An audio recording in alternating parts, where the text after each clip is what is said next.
All right, good morning. Hopefully you watched the parent night and you've done your reading assignment.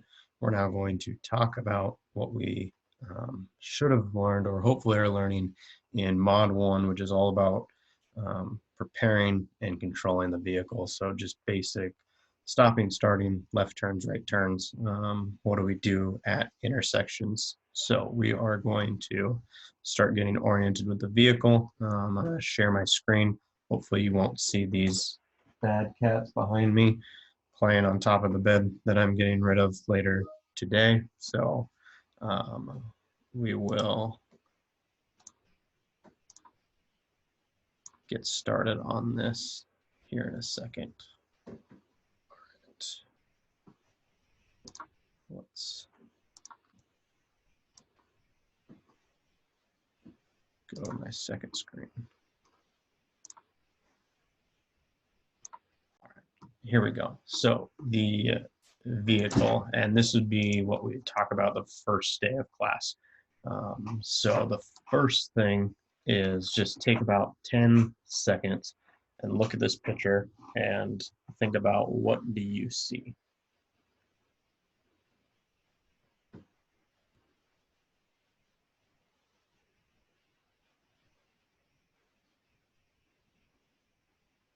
Okay, and there's a number of things that you can see in this. Some of you are probably looking at it and thinking, Mr. Hahn is crazy. I've never met him, but I have no idea what I'm supposed to be seeing here. What this is an image of is a cow. And if you look right here, is its nose, two eyes, ear, and an ear. So this is down its face. And that is a cow. And the point of this is now that we know what we're looking for, it's much easier to see the image of the cow. Because the first time looking at this image, you probably thought, I have no idea. And now that we kind of bring up the fact that it's a cow, hopefully it's fairly obvious. There might be one or two of you that are still not convinced, right? Ear, ear, eye, down its nose, right there. But if we know what we're looking for, how this relates to driving is if we know what we're looking for, right? What do we see? That's going to make us a safe and responsible driver because as we talked in the parent night, right? What you see or what you do off of what you see is really the evaluation of what did you see. That's going to be the biggest task of driving, and that's why it's primarily mental. There's not a lot of physical things that you can do to control a car. You can slow down, speed up, turn left and right, and reverse. And other than those 5 things, there's really not any other physical controls for the car. Whereas seeing your bikes, your pedestrians, your scooters, your motorcycles, other vehicles, wildlife, all of those things that you see and processing what do you do when you see those things, right? That is what's going to help build safe habits for life. Okay, so Fred Matola is a traffic collision specialist, and he went through and basically came up with the most common risk factors in a collision. And so the first one is vehicle risk factors. So if your brakes are going out, your engine stalls, you get a flat tire, your tires are not properly inflated, right? There's a number of different things, and these were the 62 most common for collisions that he saw. Okay, no seat belts. Okay, the second biggest category was things that drivers were doing. So something like tailgating, following too close, angry, arguing with someone inside or outside of the car. Rubbernecking 111 is looking over at someone that's already been in a collision or something on the side of the road that then distracts you. Drinking, texting, any kind of drugs or intoxication are pretty common in a risk factor. So that's why those are all there, right? So things that the driver is doing can cause a collision. And then lastly, you have environmental or roadway, right? So it's being sunny, being foggy, ice on the roadway, early morning, okay? Any kind of hill, curve, um, traffic lights, right? All of these things that um, are presented by the road are things that are a potential risk factor for a collision, right? A deer jumping into your path of travel, right? That if you're going too fast that you can't stop in time for the deer, that is now a collision with you and the deer, okay? And if you look at these, what he found in his study is that um, the number of risk factors are basically different ways to crash your car. And that's what he's spent a lot of time doing research back east, is looking at how many different ways can you crash a car and then how many factors are present. And in a fatal collision, he found that on average, there's at least 9 or more risk factors. And so if we look back at some of these, some of them we don't really have control over. So if I looked at this and I was going to say 216 is a risk factor, I can't control that. Okay, I can't control if a deer jumps out in front of me, and so there's always going to be risk present. But if I go back to some of these driver ones, if I picked say 88, I can avoid that risk factor. Okay, I can avoid answering a cell phone, right? If I was maybe looking at risk factors like 66, okay, I can avoid not driving a car and smoking marijuana. Okay, even some of our vehicle ones. Okay, um, tire blowout, probably can't avoid that. But what we can avoid is making sure that our tires are properly inflated and that they have the proper tread on them, because a tire is a lot less likely to blow out if those two things happen, right? If I said maybe 22, improper headlight or inoperable headlights, okay, making sure your headlights work. Same thing, 31. Pretty much every car has seat belts, right? So that is something that we can avoid. And so if we think about this, right, there's always going to be risk factors out there. But if we can reduce the risk factors as we drive, then you're going to be a lot less likely to get into a collision. And that's the kind of philosophy that Washington State has developed for traffic safety is we want to be a low risk driver so that if some of these risk factors come up that are outside of our control, we can deal with them, right? It might not be us who is drunk while driving, but someone else being drunk. If we have relatively low risk factors, maybe we're able to avoid that collision, right? So, looking at this, there are 10 space management habits that we're going to talk about and develop as we learn and as we get in the car. When we're in the car, that's when it seems to make a lot more sense to me. So if you're thinking about it and it doesn't make a whole lot of sense, just try. If you're really confused, by all means reach out and ask. But once we get in the car and you start seeing things in the car, that is where hopefully a lot of this makes sense. So the first habit is getting the driver vehicle ready, okay, making sure that we're in our right state of mind, we're not under the influence of any drugs or alcohol, we're not tired, we're ready to drive. We know that this is a big responsibility. It's probably one of the biggest responsibilities that you've had up until now, unless maybe you've babysat and watched after other people's kids. But when you are the driver, you're responsible not only for yourself in the vehicle, but also everyone else that you're driving past, right? That's a big responsibility. And we need to make sure that we are ready to do that. Second one is seeing a clear path before we move. That's simple, right? Just always looking in the direction that we're going. If we're backing out of a parking spot, we're turning our body and we are backing or looking in the way that we are backing, okay? It would make zero sense to drive forward and look out the back window. So it makes zero sense to look out the front window and drive backwards, okay? Keeping the car in balance, that's just our smooth starts and stops.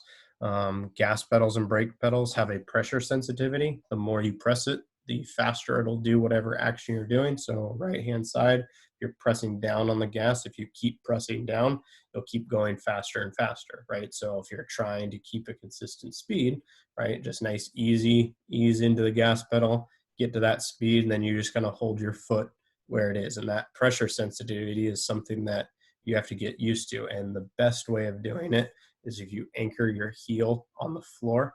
Now you're using your ankle, or even a lot of people are toe drivers. It's just by changing their toe pressure is how they accelerate. Okay. I drive for my ankle. And as you get comfortable, whatever one works for you, your toe you have more control over because it's smaller. Your ankle you have a little bit more control over. And the reason why we like to anchor our heel to the floor is if we don't, now we're using our quadricep and or calf muscles, which you are stronger muscles. So that fine motor control, you don't have as much. So that's one reason why we do that. And then same thing, pivot to the brake. A little bit of pressure will slow you down. A lot of pressure will slow you down more, and just keeping that in balance. Okay, reference points. We're going to talk about that a little bit later today.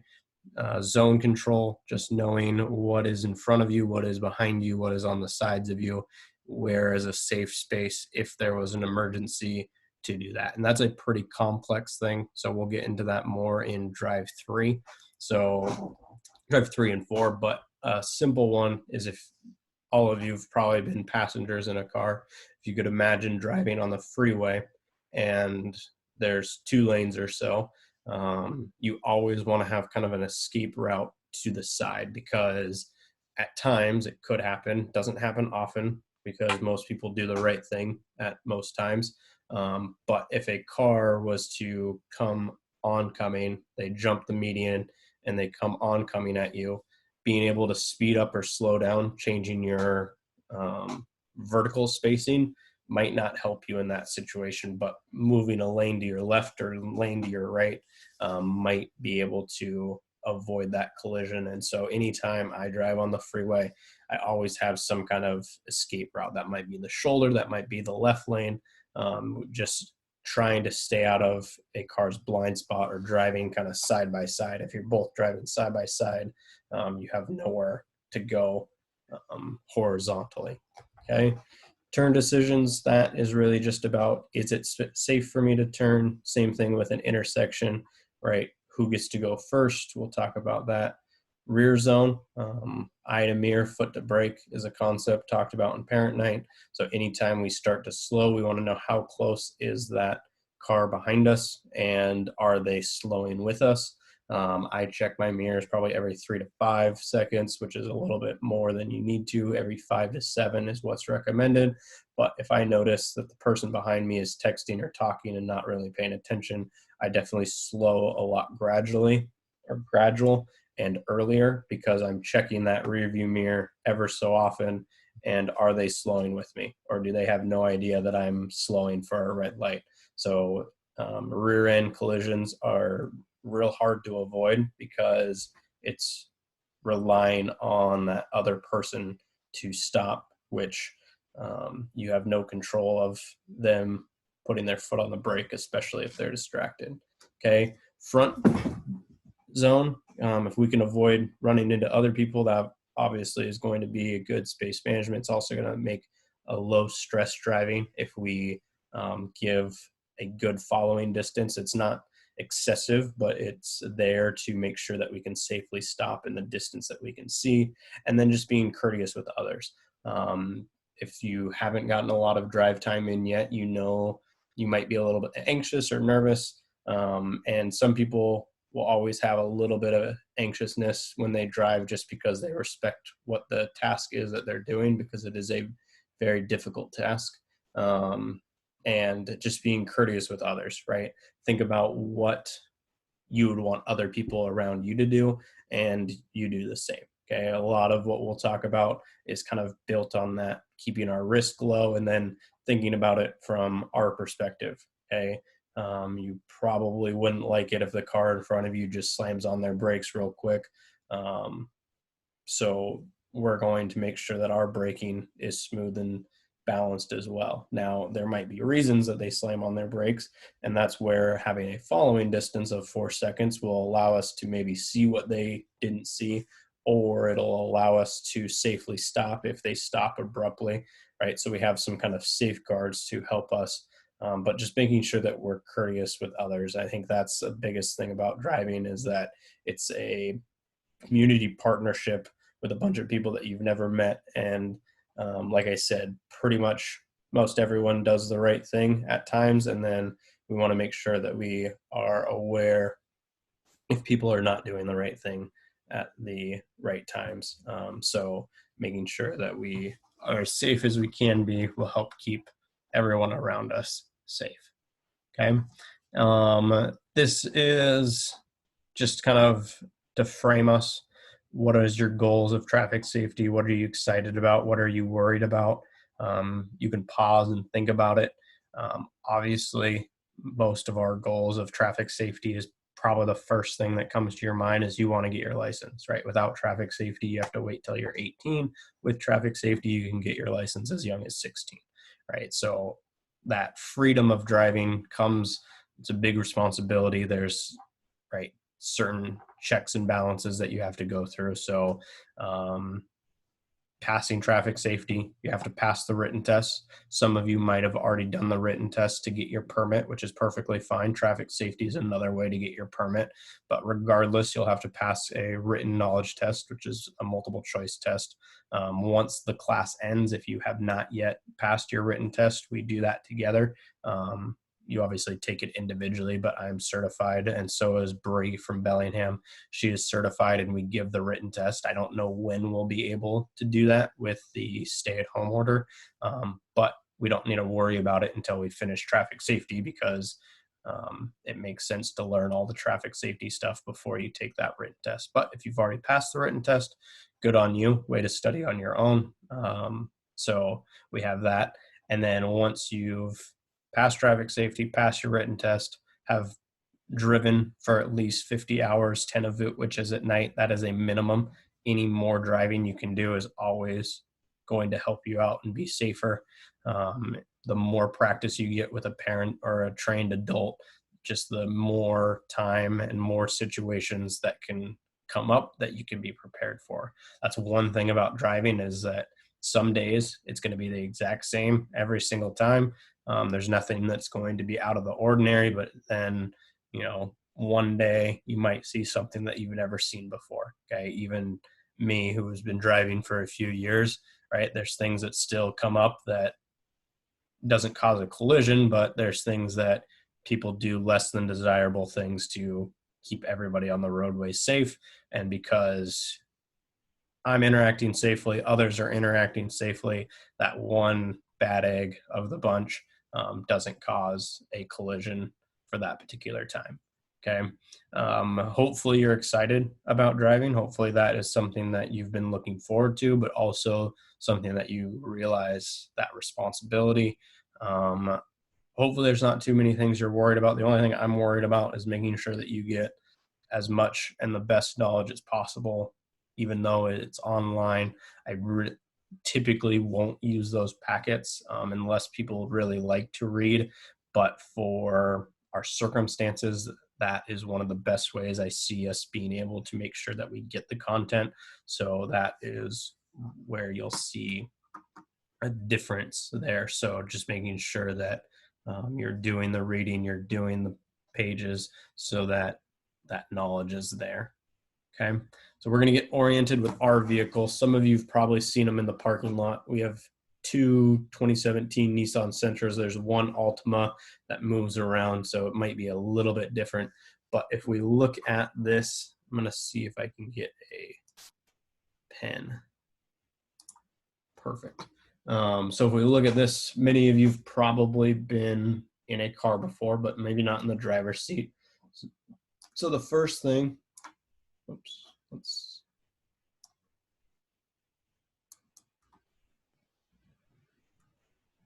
okay, in our red box, we have what is called a tachometer. And what this tells us, the gauge also has RPM times 1,000. So RPM, tachometer, whatever you want to call it, is perfectly fine. Tachometer is the official term. This tells you how many times per minute your engine is turning over and times it by 1,000. So right now, this needle is about 3/4 of the way to 1. So 3/4 times 1,000 is 750. So the engine is cycling over 750 times per minute.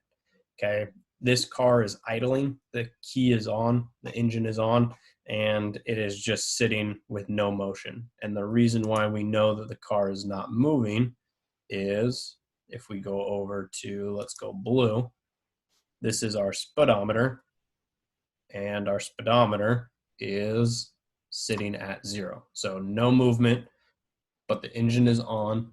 When we are driving, typically our tachometer will fall between 3,000 and 1,000 RPMs. Okay, anywhere in there is a typical place to drive, and that is going to help keep us smooth. If we are up here in the 4, 5, 6, 7, 8,000 RPMs, that acceleration is probably not smooth. Okay, it might get close to 4 when we're getting on the freeway. It can still be a little bit smooth if you're getting up to 60. But if you're in that area, you're not smooth. It's not going to be the safest, and it also is not going to be best for your gas mileage and a lot of other things. If you notice at 6,500 to 8,000, those tick marks are red, and that is red for a reason. Okay, that's your no-go zone.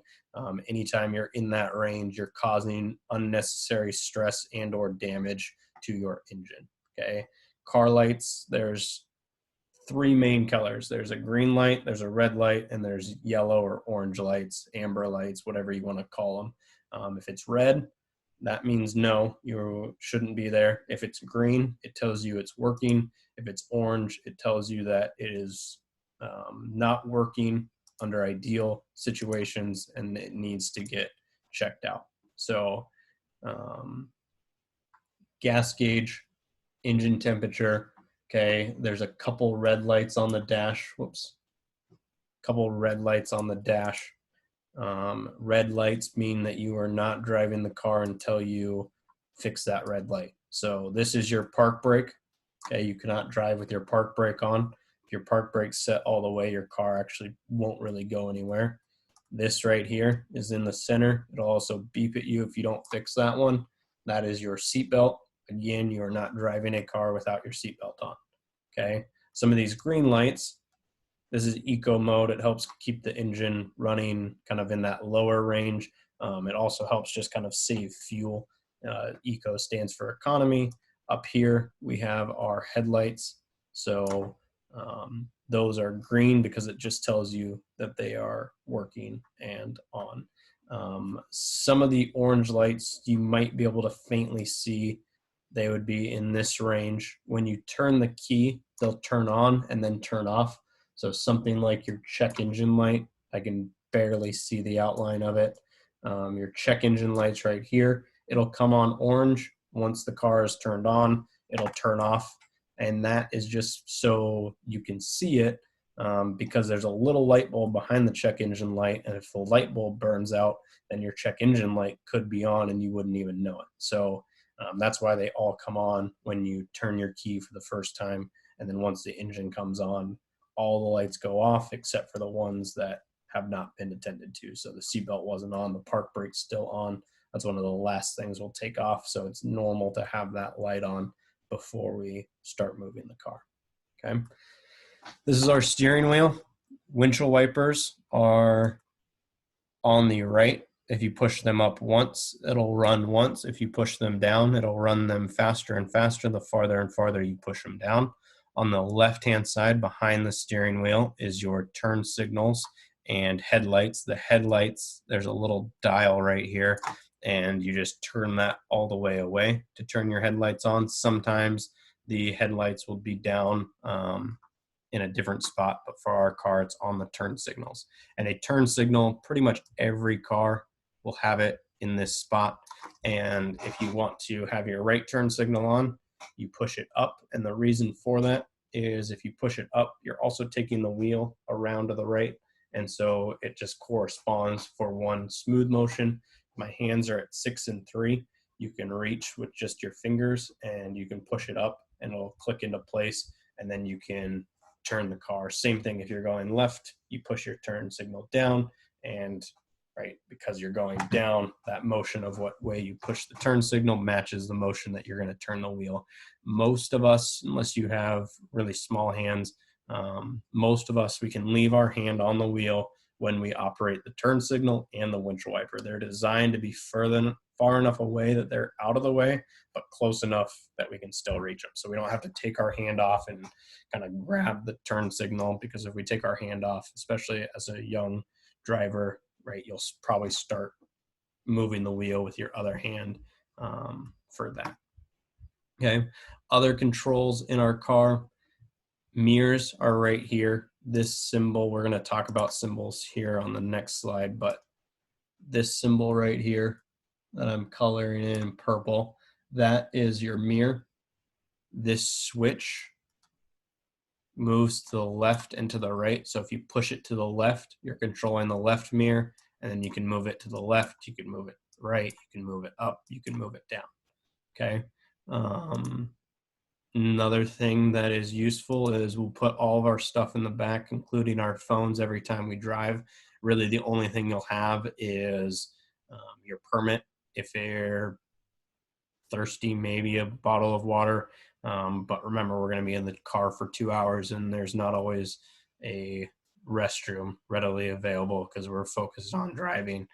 We don't eat in our cars just because students could have allergies, and if things are still in it, and just for cleanliness, I don't spend a whole lot of time cleaning the interior, because if we don't eat or drink, there's really never that much of a mess. But when we need to get our stuff out of the back after we end our drive, that is the button for the trunk. This controls the dash lights, how bright they are. Usually it's just all the way up because that's what makes it easiest. That eco button is right here. It's down on the lower left-hand side as you sit in the car. We don't have to have it on. Sport and traction control we don't need, because in all honesty, the Nissan, I don't even know why it has those two buttons for that. Your own car, you'll probably get used to this, and might be a while before you use it, but that is the radio, right? If I were you, especially early in driving, it would be a set and forget, that you put it onto one thing and you don't touch it. And if that is too much of a worry or a distraction, I could also see not using it for your first 6 months or more.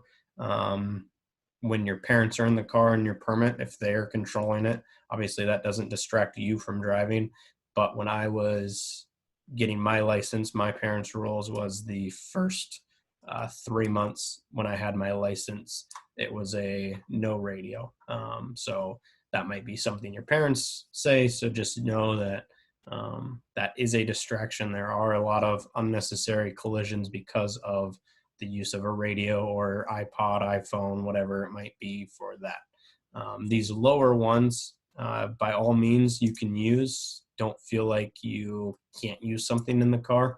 But right down here is the temperature, and ours has a fan on the left and the temperature is on the right. So the fan has to be on for air to come out, and then whatever temperature that is.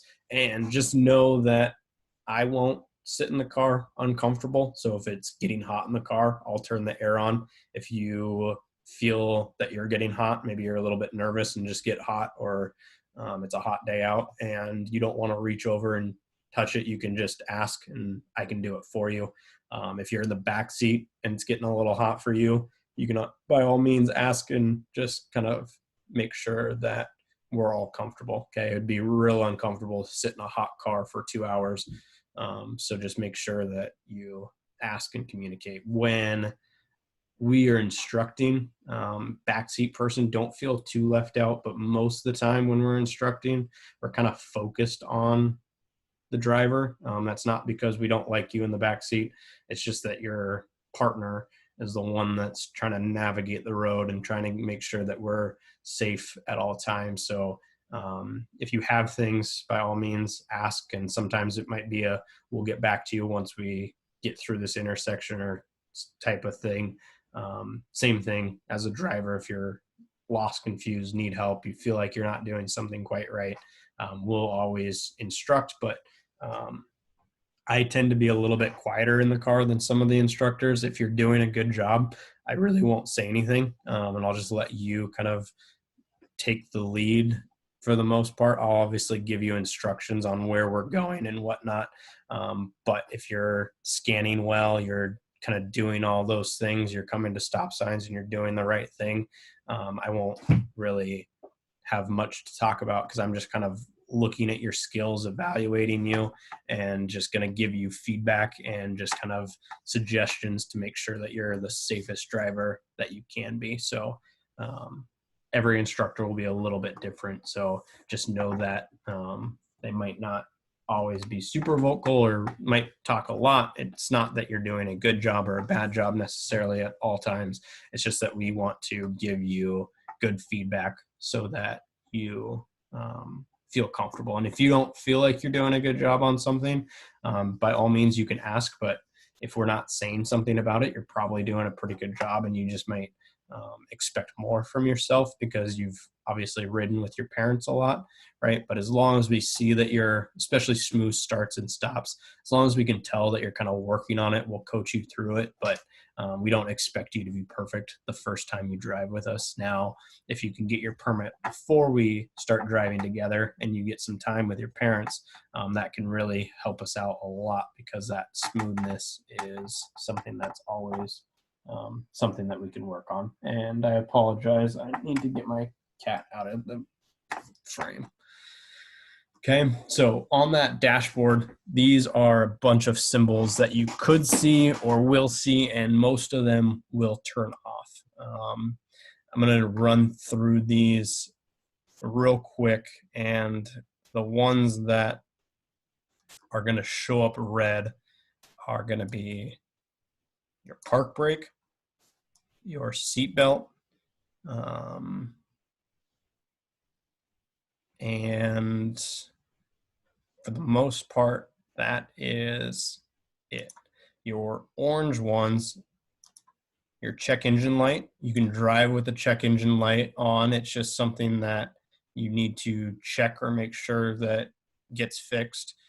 Engine temperature will usually start out as orange. It could be red at times. Same thing with your airbags.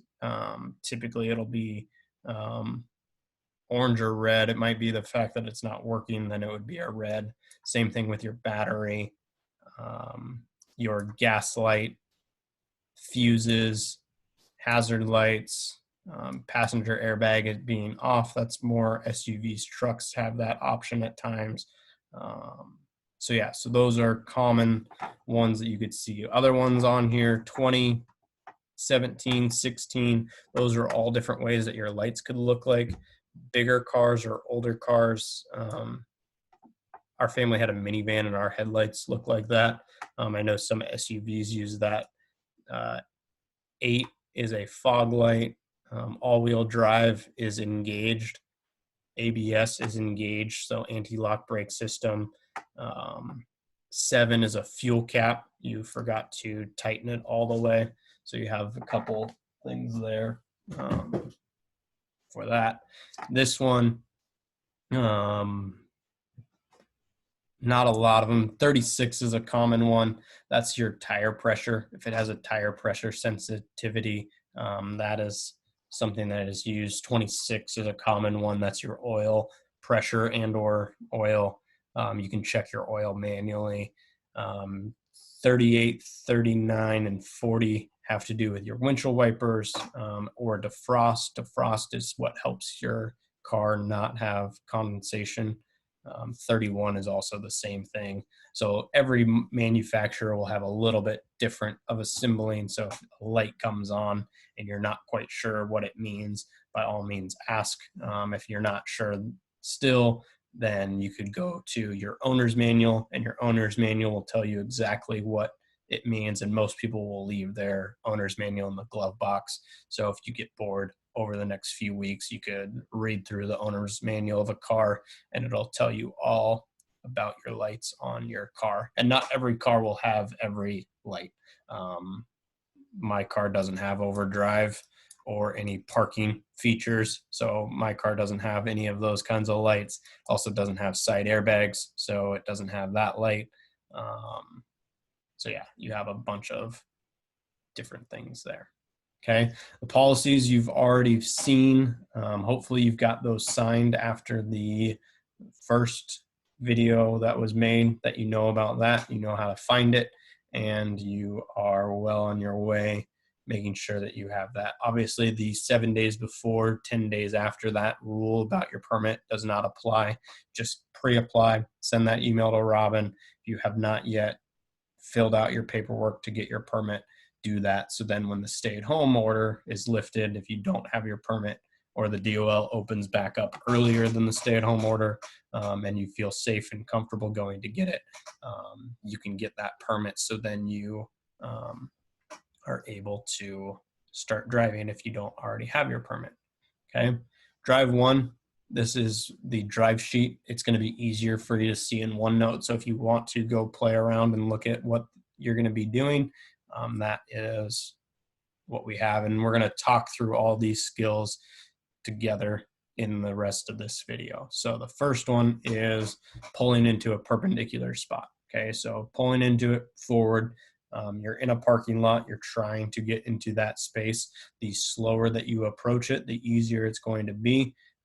And since you're going slowly, you're going to use the wheel to its fullest. Okay, when we make a left or right hand turn and you're in motion, you might not have to turn the wheel all the way around. It's 1.5 spins for the Nissan. Some cars might be more, some cars might be less. So for us, it's 1.5 times. So you're going to get your front bumper about even with the lane line, or your mirror in the center of the spot previous, and turn your wheels all the way around, keeping it nice and slow until you're centered in the spot. And then you're going to unwind the wheel so you feel like you're straight in that parking space. Okay. And when you park to the left, it's a lot easier than parking to the right. And the reason for that is you have more space when you go to the left. So anytime you start parking, I would suggest starting to park to the left, and then as you get comfortable, you could practice parking to the right. And parking is something that people might get frustrated with, but you can always repark. You always back up, try again, especially if the parking lot's empty. No one's going to know how many attempts you take, especially as a new driver. Yes, obviously by the end of traffic safety and or probably hopefully the end of the first couple drives, you can get it in the parking spot every time. But if you struggle with parking, not a lot of fatalities happen from a parking lot collision. So if it takes you a couple attempts, okay, be patient with it, keep it slow, go to the left first. That will help make it a little bit easier. The speed is one thing that your parents might park at a speed much faster than you do because they know exactly where they're turning the wheel to, whereas your hands have to catch up with what the car is doing. So that speed control is important, especially for us new drivers.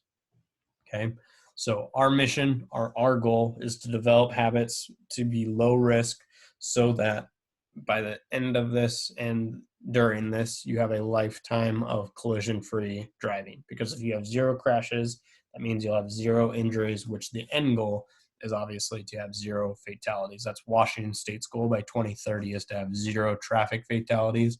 And so redesigning roads, redesigning laws, police enforcement, all of those things go hand in hand to try and help us get to that goal. We are far from it right now, but with each of us in that category of 0 crashes, right, the other 2 become much more attainable. for Washington, or for the United States, this is a triangle of how things kind of play out in a given year. And the data stayed pretty consistent from 2012.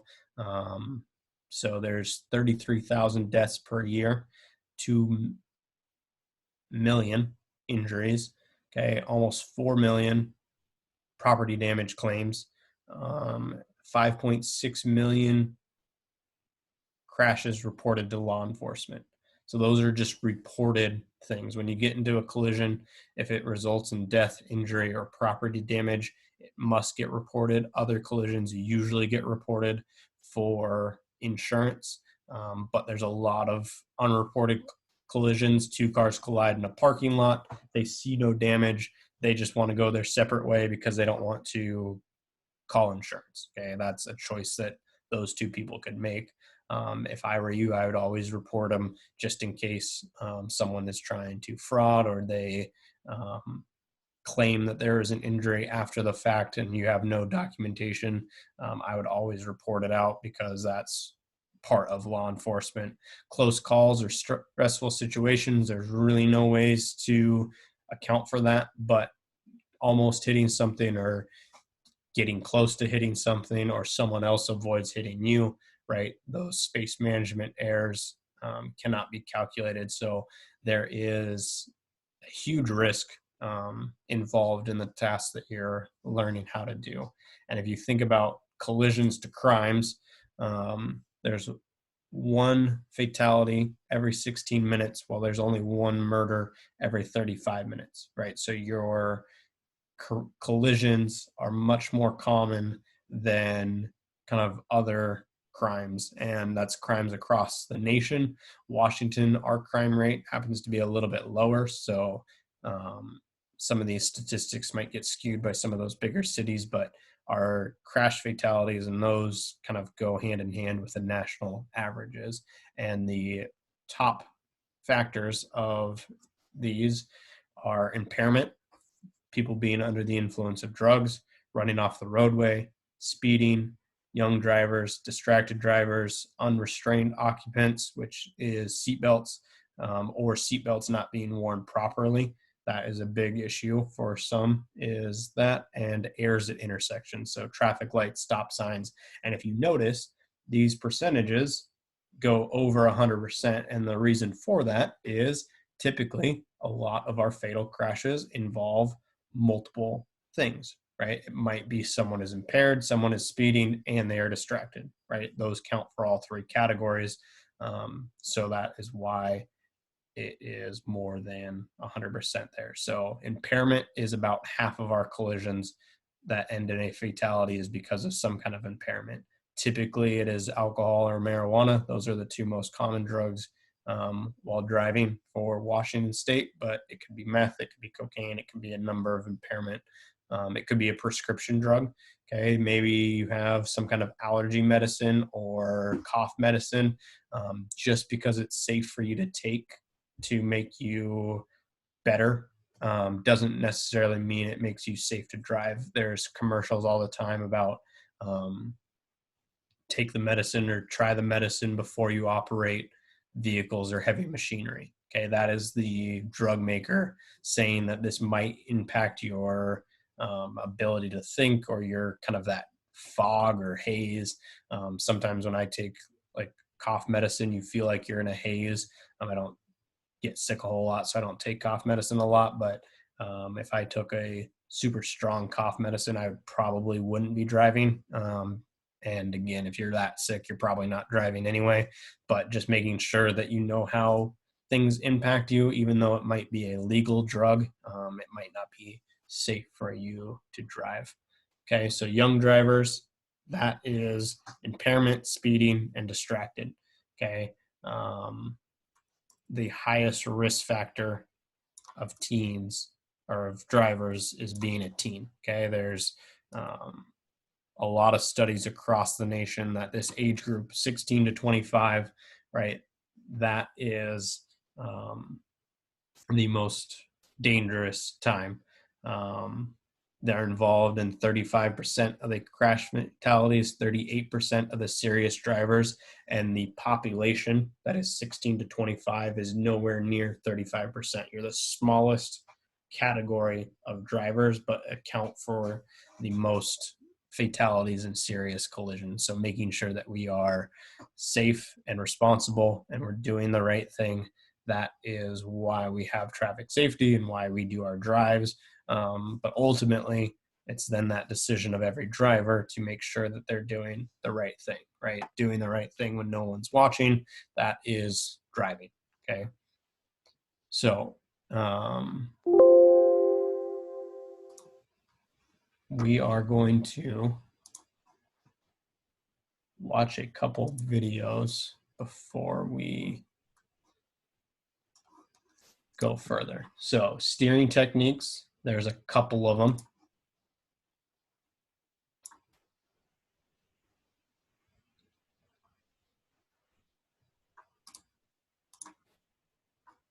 Oh, I had these loaded earlier. Hold on.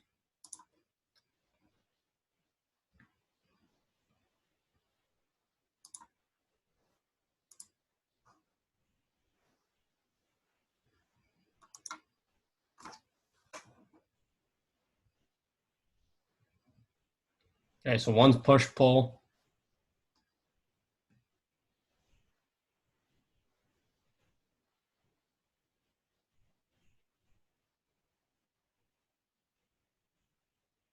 And pushes up, pulls down with the right hand. So long turns, pushing and pulling across. Notice the hands are not crossing over. Kind of wider turns, corners, turns in motion, turns off the road into a parking lot, right? Push-pull is one that is easily done to make nice smooth turns. Hand over hand is maybe more for parking, sharp turns, curves. Maybe you're turning from a stop position to the right. You might use hand over hand a little bit. There's a little bit crossover, but not a lot. So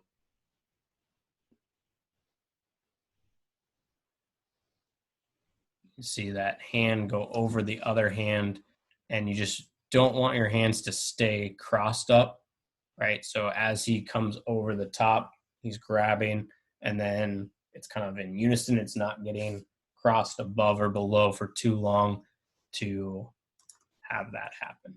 Okay, so that is what that looks like for steering. And as long as your hands are not crossing over, there's not a big worry for if you push pull or hand over hand. Each of them have their uses at times and will help coach you through that, depending on if you need help. As long as your hands are doing the right thing, we probably won't talk about your hands a ton, as long as the car is smooth.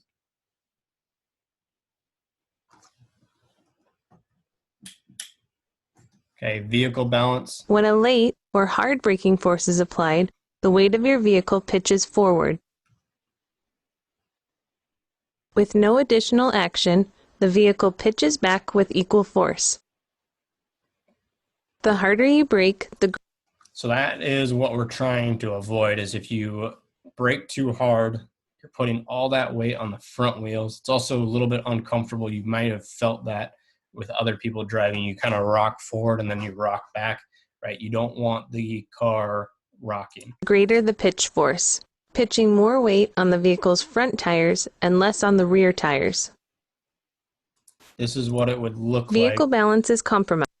is you have more weight on the front than the back. And if all the weight gets on the front and the back are not helping control the car, that's where you get into a skid situation, right? You're asking two tires to do the job of four.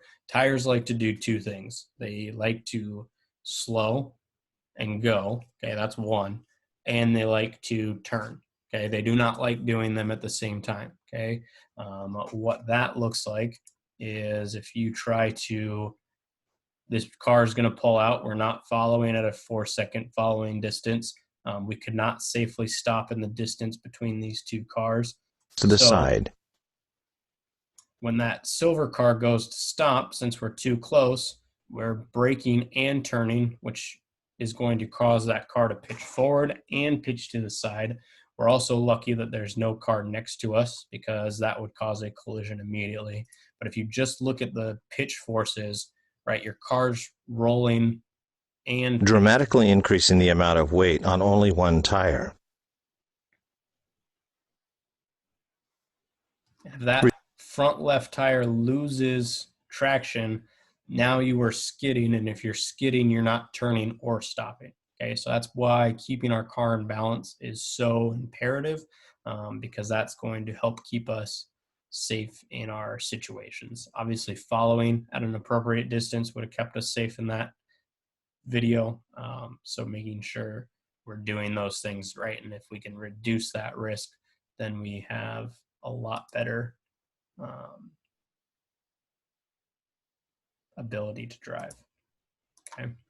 So the next one is the awareness, and the biggest thing is the awareness of where we are in the car and outside of the car and other things to us in the car. So a car is about 5 to 6 feet wide. A lane is usually 9 to 12. It's closer to 12 when you're on the freeway, closer to 9 when you're in a residential, right? So you have more space than you think. If we're perfectly centered in our lane, you should have about 3 feet to the left and 3 feet to the right. And then you can use that space however you see fit. Everybody's going to drive down the center. Okay. You might go to the right-hand side of the road if there's a large truck or something. If there's a bicyclist or pedestrian, you might come to the left side of the road a little bit. Obviously, if there's oncoming traffic, you would probably not go as far. Okay. But the issue is when you're sitting in the car, there's what's called the line of vision or your blind zone. Is when I'm sitting here, it takes about a car length before I can see the pavement in front of me, about 2 car lengths before I can see the pavement behind me, about a half a car width to the left, and about a full car width to the right. And obviously, you're further from the ground on the right. That's why you can't see as much. You're a little bit closer to the ground on the left side, so you can see it a little bit smoother. And that's what gives you this optical illusion. If you kind of have sat in the car and you feel super big, remember you're only about 5 to 6 feet wide, right? It's that optical illusion because you can't see the ground where you are, right? If you thought about this and think about if you're walking and you couldn't see the ground in front of you, you could only see 12 feet in front of you. How weird of a feeling that would be, that you would have to see the ground 12 feet in front, and then as you're walking kind of on this unknown or what you saw earlier. So what it looks like is typically something like this.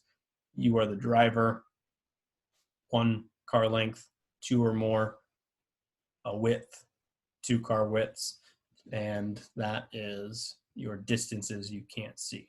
So the reference points is relating a part of your vehicle to some part of the roadway where that visual will give you the ability to know where your car is. Okay, reference points, they like to call it a power tool of driving. If I know where my right tire is, left tire is, and I can look at the road and know that I'm going down the center of the road, that's going to be very helpful, right? If you've started driving and you're really not sure where you're on the road, you probably don't feel too confident that you're in the center of the lane, right? So if we get comfortable with these, this is something that you can do at home. This is the one that we starred. You don't have to do in your required assignments, but by all means, if you want to, you definitely can do it. Okay. So we're sitting in this Tahoe-ish car, and where are the left tires in relationship to the bottom of the curb? Okay. Is it in the grass, a foot away from the curb, right on top of the curb? Right, this is something from a still picture that might be a little bit hard to tell, but when we're driving this car, we want to know where that left tire is. And I know where the left tire is because a reference point is about a foot in.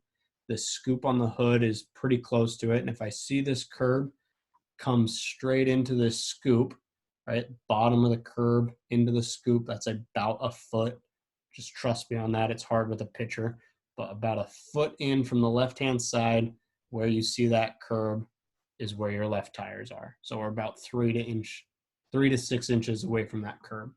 Okay, and this is what it would look like. So 1 foot inside the left corner post. So if I'm driving, my left corner post is that post right next to you. Okay, if you have your hands at 3 and 9, that hand at 9 is usually about a foot in if you look straight at the curb. So your left hand can be used for that. What we would use this for is if you're parking on the left and no one's oncoming, if you are trying to turn left and no one is oncoming, then we would want to be on the left-hand side of the lane because we want to use the least amount of space possible. Okay, so that red line about a foot in, bottom of the curb, right there. Okay, and every car this is going to work for. Okay, it might shift a little bit based on our height and or car, but they usually don't deviate a ton. So this is kind of, you can get into any car and know where those tires are. So when I drive my personal car and when I drive the driver's ed car, right, they're pretty much spot on for that. Okay. If we have a truck, you can see that white line about a foot in. The scoop on the hood's a little bit different, but if you go a foot in, it's right there. Okay, and you can see that we're there. Okay, even a smaller car, bottom of the curb, about a foot in, you would go a little bit on the other side of that air vent. You probably could see the air vent when you're sitting in the driver's seat, or some of us might be able to see it. And again, we're 3 to 6 inches away from the curb. Okay, and we use the bottom of the curb because not every curb has the same height. Some curbs are about 12 inches, some could be 18. You could have no curb at all. So if we use that bottom of the curb, it stays consistent. Okay, if we switch to the right-hand side, okay, where are the right tires in relationship to the curb? We are right on top of it, okay, 3 to 6 inches. Okay, and for this reference point, if you go middle of the hood to the bottom of the curb, whoops, sorry, wrong string, middle of the hood to the bottom of the curb, okay, you have that lined up. And same thing, if your hand is at 3 o'clock on the wheel and you use your hand straight to that curb, usually those are pretty well in line. A lot of people, when they drive at 3 and 9, it's kind of made this way and is nice this way. Where your left hand is where your left tire is, where your right hand is where your right tire is, because that perception lines as you go out to where you can see the curb, that's where your tires are going to be.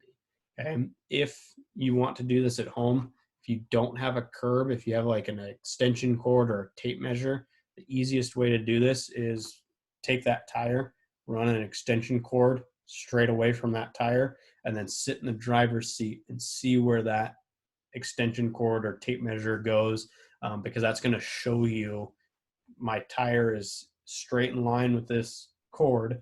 So when I look out, that's where my tire is going to go if my car just keeps going straight. Okay. So right side limit, if we're parking next to a curb, we want to be about 3 to 6 inches away. If we're making a right-hand turn, we want to be nice and tight to the right to make a right turn. So it's the center of the hood can be used to help find it. So same thing, center of the hood into the bottom, doesn't matter the car, center of the hood. This has a clock in the center, so we can run our lines straight in and would look something like that. Now, same Tahoe, center of the hood is right here, and that is not in line with the curb. So right now, our car is about 3 feet from the right edge. And we would want to be 3 feet from the right edge, because if we're 3 feet from the right edge, we would be in the center of the lane. Okay, so if we're in the center of the lane, that is one that gets used quite a bit. And where that is the middle of the right half of the hood. So if we go back to this, this is half, this is the full side. So if we split that in half or a quarter, right there. Okay, so it's that quarter size. And for your parents, this is where you and your parents or whoever you're driving with might get into some debates or conversations that might be a little bit heated, is they might feel that you are running off the road, that you're hugging that white line too close. All these reference points work in reverse. So this reference point for you, center of the hood, sees where your right tire is. Well, if you're sitting in the passenger seat that is the same as your left reference point. So if you go a foot in from the right-hand side, that's where your right tire is. So if you want to, I would definitely share that with your parents. You can come back to this video and show them the pictures of it too. And that relationship works the exact same. That's something us drive instructors are completely used to and comfortable with. For the most part, during the school year, I probably spend more time in the passenger seat watching other people drive than I drive myself. And so when I'm in that passenger seat, I know exactly where the right tire is based on a foot in from the post. I know right where that line is. Same thing with the left tire, right through the center. I know where that line is, right? So everything's the opposite if you are in that passenger seat, okay? Front bumper is important if you don't want to scrape something. So if you look at the bottom of the curb, it comes into the bottom of the mirror. Okay, that's where your front bumper is going to be about 3 to 6 inches from the curb. You don't want to pull your car all the way up so your tires touch the curb. You're blocking the sidewalk. If somebody has a wheelchair or something, you would be blocking their path to travel. Also, if your car is a little bit lower, it might scrape underneath there. So you just want to make sure that you're behind that curb line, and that comes into play, that forward position, right? If we're stopping in traffic, we want to make sure that we stop behind the stop line, or we stop behind the sidewalk, right? We don't want to roll a foot and a half into it. If someone's trying to cross the street, that's not going to be very courteous. So either side, bottom of the mirror to that line, and every kind of car, it works the same. So if you wanted to stop at the curb line, curb into the bottom of the mirror, here's a crosswalk, crosswalk into the bottom of the mirror, another curb, another curb. Okay, it doesn't matter what your mirrors or cars are, it should work the same. Okay, backing or the rear limit is the one that is always going to be a little bit different based on our height. This is the one that's the least perfect of the four. So your rear limit when you're about 3 to 6 inches away from the curb is about a foot behind the post between the two doors. So in this car, it's going to be about right there. Okay. For some of us that are a little bit shorter, it'll creep forward, and sometimes it's in that center post. Sometimes it'll creep a little bit back, but we have a door handle here that is usually a pretty good spot. Okay. The backing one, we really don't need until we start backing around a corner and parallel parking. And when we do that, we'll help find that point for you. And it's something that you kind of have to just get a feel for. Since we don't do a lot of backing, it's not super important that this one's dialed in. As you drive one car, or primarily one car, you'll know that reference point for that car. But each car will be a little bit different. My car that I drive personally is a lot shorter, so it's actually kind of into this back post. So it's kind of a feel to make sure that you get that spot. Okay. About a foot in, we have a door handle pretty close to where that is for most people. So yeah. Okay. Then now that we know how to relate our car to what we see and where we want to be, now we want to talk about our vision. So a good driving habit number 2 is seeing a clear path before moving, right? Making sure that we're always looking in the direction we want to go. Central vision is a part of your vision that allows you to focus. It allows you to read. It's a small, narrow cone. Fringe vision is the fact that you can see changes in light or color. You might not be able to read it, but you can definitely see it. And then peripheral vision is anything that kind of moves on that outskirts. So when we're driving,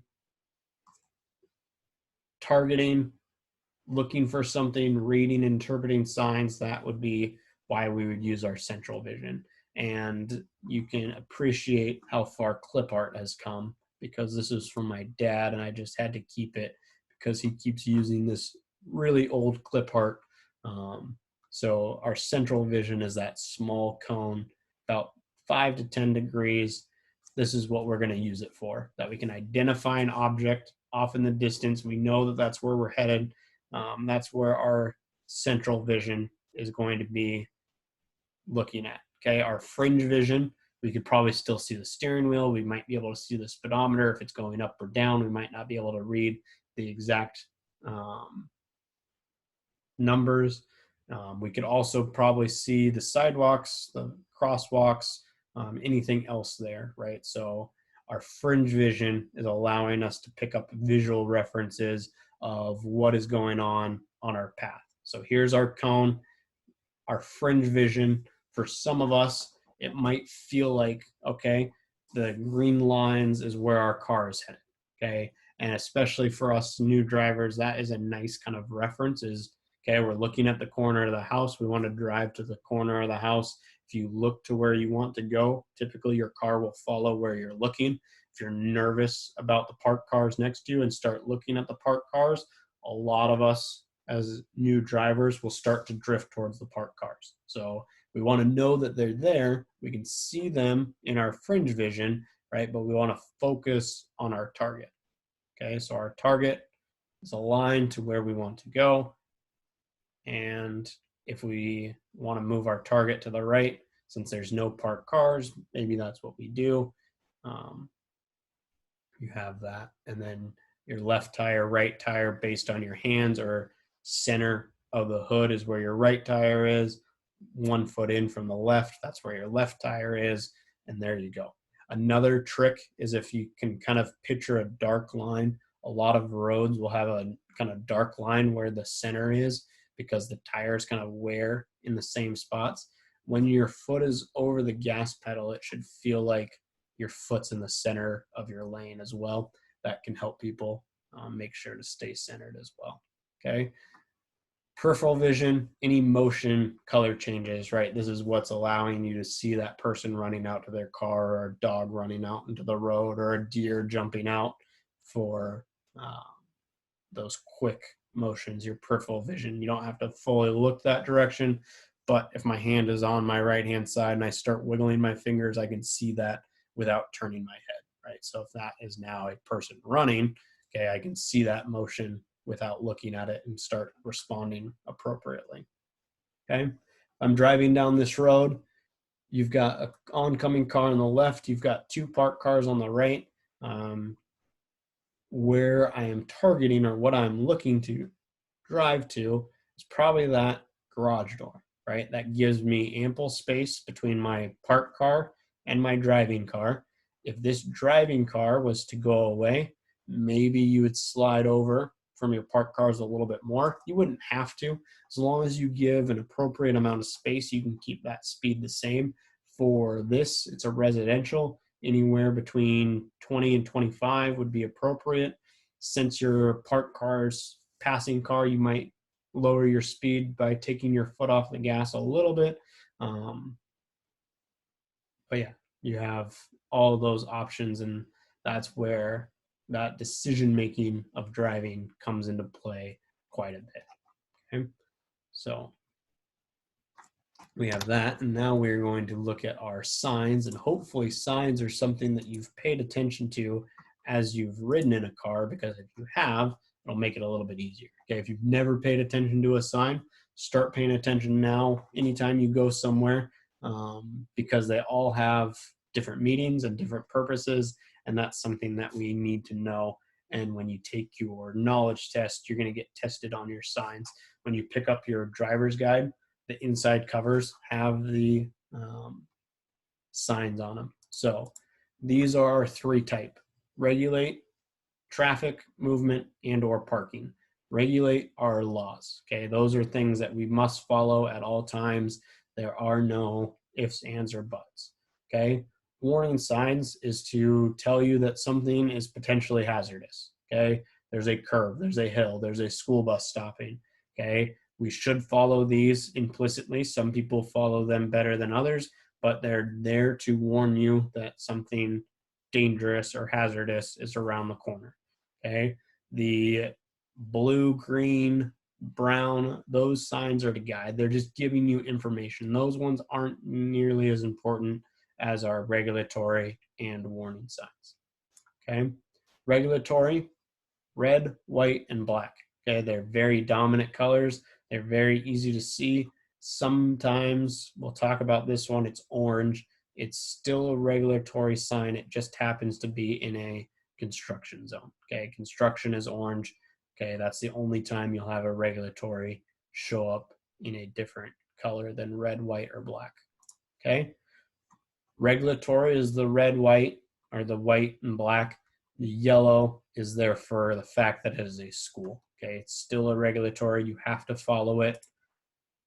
Warning signs: roundabout, traffic light, pedestrian, merging. The orange ones are typically seen in construction zones. You have a lot of diamonds. Okay, warning signs are typically a diamond. There's very few of them that come in a different shape than that diamond. Okay, guide signs: blue, green, brown. Bike area, if you're on the freeway, there's a lot of green signs telling you what's next, what's the next exit, what's in 15 miles. Those ones are not nearly as important as are other ones. Okay, so as you drive, just be looking out for those signs, and I'm going to advance through here. Okay, suggested speed limits: residential 25. If it narrows or is less space than desirable, parked cars probably less than 25 in a neighborhood. If there's kids out, less than 25. Okay, a railroad crossing is regulatory. Traffic lights are regulatory. They mean you must stop. Flashing red is a stop sign. Yellow, steady yellow means it's going to switch to red. Flashing yellow means a caution. Flashing yellow means an unprotected turn, so you're yielding the oncoming traffic. Solid green means go when safe. If you're turning left, you still have to yield. We'll talk about yielding on a different day. Green arrows mean you're protected. Obviously, you're going to look first for that. Okay. Path of travel is the path that you were driving. It is open if you do not have to slow or make a lane change. It's closed if you're going to have to slow or change lanes or make a turn, and it's unstable if you're unsure of what you're going to have to do. So these signs can help tell us if it's going to be open or closed. So a yield sign, although you do not have to stop, it's considered closed because you might have to slow to make sure that you can continue through. A crosswalk sign is something that's unstable. If you don't know if there's a pedestrian, you might have to slow. If there is no pedestrian and you can see that, then you're continuing at your speed. So as we drive, think about that path, and is there anything on that path that you need to change your speed or space? Those are your two biggest things that you can change. So making sure that we are aware of that as we go, okay? When we drive, there's something called lane positions. We'll stay in one primarily. Sometimes we'll move to 2, which is closer to the yellow line. 3 would be closer to the shoulder. If there's some kind of obstacle, we could leave our lane as long as space allows us. You don't want to spend a lot of time in lane position 2 if you have oncoming cars, right? Just like we can't go to lane position 4 if there's an oncoming car. Same thing with lane position 3. If there's a pedestrian or bicyclist, we don't want to be in lane position 3 because we want to give them plenty of space, right? So no oncoming car in this middle lane. So for this bicyclist, even though they have their own lane, we could still be in lane position 2, right? Open road, lane position 1. Trucks moving slowly. There's also a tractor, and you have this white car coming over the top of the hill, okay? For the truck and tractor, we want to be in lane position 2, but for this white car coming down the hill, we don't want to be in lane position 2. So we can do something called separating our hazards. Is first, we can get past the truck if we have time and space, be in lane position 2, get past the truck and tractor, and then slide back to lane position 1 before the white car comes. If we don't have the time, then we might hesitate, just take our foot off the gas, let the white car pass, and then we can come to lane position 2 and get around the truck and tractor. Okay, so we don't want to close down that space on both sides, so we can adjust our speed so we meet these two potential hazards at a different time. Okay. We talked about balance. Okay, making sure that we keep it smooth. Another image for you is, imagine the person in the back seat, your partner has a hot cup of coffee and you don't want them to spill it on themselves. Okay, that would be very rude to your partner. Okay, so making sure that it's smooth and under control, and what that has to do with is planning early, typically making sure that you have a good following distance and that you are able to do that. Okay, you can see their heel is anchored to the floor. Never drive faster than the ability to stop. That's our second rule. So good vision and never driving faster than our ability to stop. Those are the two that, if we do those two things, we will probably be pretty safe in every situation. Okay. When you take your foot off the brake, your car is in drive, your car will naturally idle forward. It's called idle speed. So covering your brake is resting your foot over the top, and then you could kind of push down that light pressure to that point of resistance. Okay, if you use steady pressure, that's what it looks like. So when you're braking, okay, you could cover brake. You know you're going to go to brake. So here's my brake. Cover it, light pressure. I feel that resistance. If it's not stopping as fast as I want, I keep pushing down, and then as you get to stopping, you can kind of trail off the brake. As long as you don't let your foot all the way off, you'll keep slowing, and that'll let you slow stop. Like kind of that trailing, or some people, you're kind of feathering the brake. You're kind of just using it lightly. That trail braking is something that will keep you smooth. When we go to make turns, unless we're turning downhill, we'll try and be off all pedals, because again, your tires like to either slow or they like to turn. They do not like to do both of those at the same time. Okay. There's a lot of ways to slow your car. The first one, and one that is often neglected, is just taking your foot off the gas. You take your foot off the gas, as long as you're not going down a hill, your car is going to naturally slow down. Okay. And that's going to be the smoothest slowing that you can do. Okay. Left and right hand turns, we want to make sure that we're in a good side position and forward position. So making sure that we're at the stop line, that we are on for turning left, that we're kind of hugging the left side. If we're turning right, we're going to hug right. Dry steering, we're going to get the car moving first before we steer. And then once it's moving, we're going to just kind of let that momentum take us through. We're going to scan. When we're scanning to turn, we're going to scan left, forward, right. And the reason why we do those directions is the first place you're going to get hit, if you can imagine a road, the first place you're going to get hit from is the left-hand side. Okay, so we need to make sure that it's clear left, forward, and right. And when we're doing that, we're making sure that it's clear of bikes, pedestrians, and cars, and that we have a safe space to do that. Okay, so we're going to look at what does it look like to make some of these turns and pull to the side of the road. I might have to reload these videos as well, so I apologize. Tried to plan ahead and get all the videos loaded up early and then come back so they were already here. Okay, so we're going to start with how do we pull to the curb and pull away from the curb. So pulling to the curb, we're going to park on the side of the road.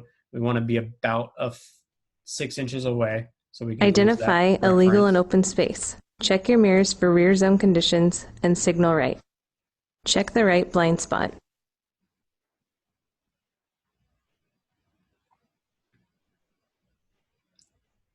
Use your central vision to target the center of the parking lane. Use your fringe vision to see your reference point and position 3 to 6 inches from the curb. That's where your right tire is. Nice and smooth, one motion. Cancel the signal. Set the parking brake. Okay, so to get over to that lane, she did a thing that we like to call smog. First, we checked our rear mirror, and we checked that because we started to slow, right? That car, we want to make sure that they see that. So Then we're going to signal. We're signaling to the right. That's the side of the road we're coming to. Once we turn that signal on, we checked our right side mirror. That's the M in smog. Then she went over our shoulder because we want to go over our shoulder to find that blind spot. Because if we didn't check over our shoulder, that bicyclist would have gotten hit. Okay, so we're checking, signaling to the right, checking our mirror, checking over our shoulder, and once we know that space is clear, then we are going. Okay, we do not get to go until we know it's clear. And then we're using that center of the hood to get us nice and close to the curb. You can also use your central vision. Aim high. Imagine this green car is in a lane and you want to just follow that green car. Okay, a lot of us will hit the curb, and the reason why we hit the curb is we drop our vision and we stare at the curb. Like we talked about earlier, you drive to what you look at. If I'm looking at the curb, I'm going to drive at the curb and usually going to hit the curb. So keep your eyes high, aim to the green car, use that fringe vision to pick up that reference point, and that is how you would pull to the side of the road to park. To get back into traffic, it's a very similar thing, right? So we're on the side of the road. This is something we'll do in drive one. We'll pull to the curb, get nice and close. That's how we know that you know where that right tire is. So then we want to get ready to pull into traffic. We're going to have our foot on the brake. Anytime car is on, our foot should be on the brake. Shift to drive, take the park brake off. Now the car is ready to roll forward. Before using the gas, But be sure your we path need to is make sure clear. it's clear.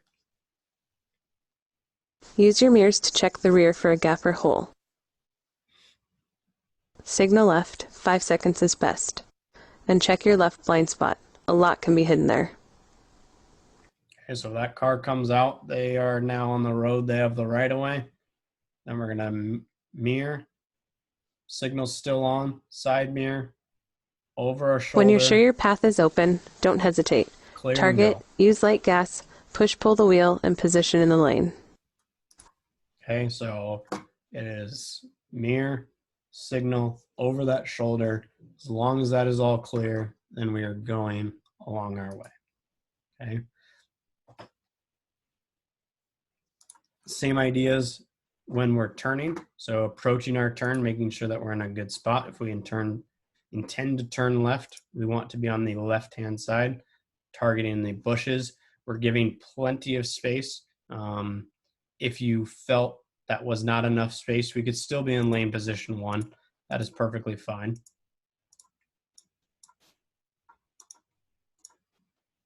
One foot in is where your left tires are. If we want to go right, we'll hug right to turn right, just like we'll hug left to turn left. Same thing here. Right-hand side, about 3 feet away from the edge of the road. That's the right half of the hood, right? So middle of the hood, split that in half. That's 3 feet away.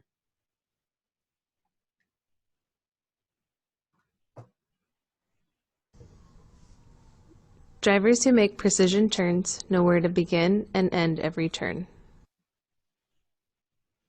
They're going from their lane And to every their turn lane. is performed with consistency and accuracy. Nice and tight, using the least space possible, under control. Let's take a look at precision left turns. Left will be easier than right because you have more space. Signal 5 seconds ahead and apply the brake. When oncoming traffic is present, approach in lane position 1. When there is no oncoming traffic, move to lane position 2. When your foot goes on the brake, check rear zone Side conditions. mirror, foot to brake, stop behind the stop line. Make a smooth, balanced stop in the legal location. Yellow What's car the needs to reference go point for first the 'cause front they're limit? going straight. And where We're do you turning align left. it to ensure a legal stop position? Our front bumper's behind that line. Align the right side mirror with the nearest edge of the sidewalk. Search the intersection. And creep to your front limit to get an open view. So if you can't see, then you can creep forward. You've already made your legal stop.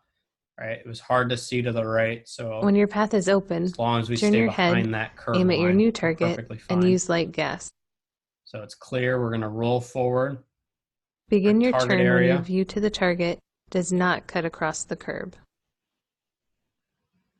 When your transition peg is aligned with the target area, Don't worry begin about to a transition straighten and peg. use more gas. There After you the go. turn, check the front and rear for new problems. So Get the left best turn, you've speed got to and lane let the car position. roll out until you're kind of halfway in that intersection, Right turns looking are to your similar. target, and then you can start that turn. Communicate your intentions and apply the brake. About 3 feet from the Position side. your vehicle 3 feet from the right edge of the roadway. Nice smooth slide over. Where a bike path is present, move to lane position 3. Cannot Do cross not the enter bike. the bike lane. Do not get across that bike path. Use your mirrors to check the It's a rear. solid white line. Check your You blind shouldn't be spot crossing before over moving it. to the side. Make a smooth, balanced, and legal stop. Bumpers behind. What reference Left. point would you use? And Forward where would right. you align it to ensure a legal stop position? Bottom of the mirror should be behind where that stop line Align the was. left side mirror with the nearest edge of the sidewalk, implied crosswalk, or marked pedestrian zone. Search the intersection. To get a better view, inch to the curb line. A safety stop is required only where your view is still blocked or when cross traffic is approaching. Your front limit reference point will be aligned with the curb. Search for an open path. Turn your head.